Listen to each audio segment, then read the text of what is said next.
Le cordonnier, c'est un métier de vue et de toucher.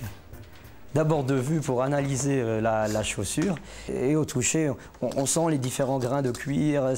Pour aimer son métier, il faut toucher la chaussure. Quand vous avez une chaussure qui est vraiment abîmée, vous avez plaisir à la remettre à neuf. Au niveau de la semelle, vous avez parfois le cuir qui se déchire. Là, on peut le réparer en mettant une pièce sous la tige. Le client ne sent pas la pièce et c'est comme neuf après. Hein.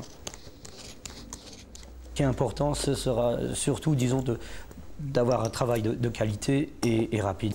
Ce plaisir-là, on l'a finalement ou on l'a pas, hein, tout simplement.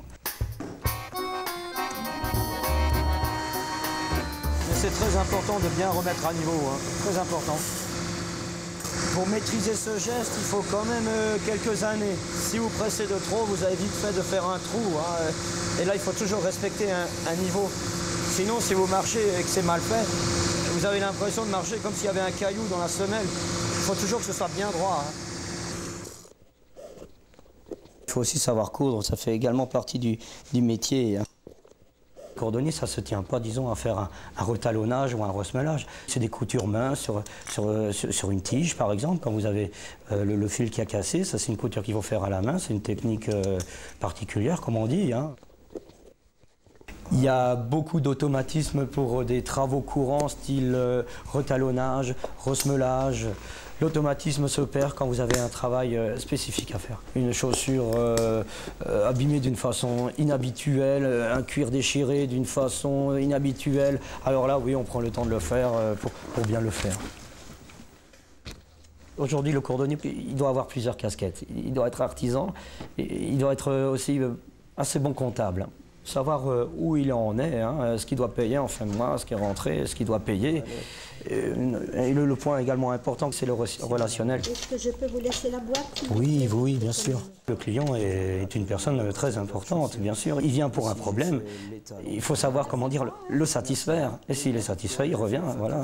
On triche qu'une fois. Merci bien, madame. C'est moi?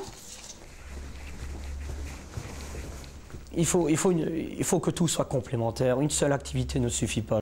Je connais, disons, des cordonniers qui ont choisi le multiservice hein, pour faire voilà, les clés, les tampons ou autres. Moi, j'ai choisi donc de rester dans la chaussure en faisant des semelles, vendre des pantoufles, des chaussures.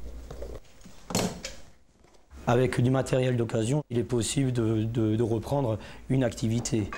Il faut quand même de l'argent au départ, ne serait-ce que pour acheter le matériel, les machines, bancs de finissage. Il faut de la matière comme les talons, ça a un coût aussi. Il faut se mettre en relation avec les différents fournisseurs.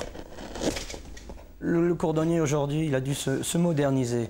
Il rencontre des matières qui n'existaient pas avant, comme le plastique, il faut savoir le réparer, savoir faire des tests pour trouver le problème, pour que le travail soit correct. Ceux qui veulent aimer le métier, ceux qui veulent apprendre le métier, il y aura de la place pour eux. Et si vous êtes sérieux au travail, les gens ont plaisir à revenir et vous pouvez en vivre.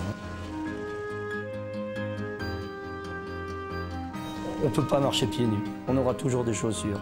Ces chaussures s'usent, donc il faut les réparer.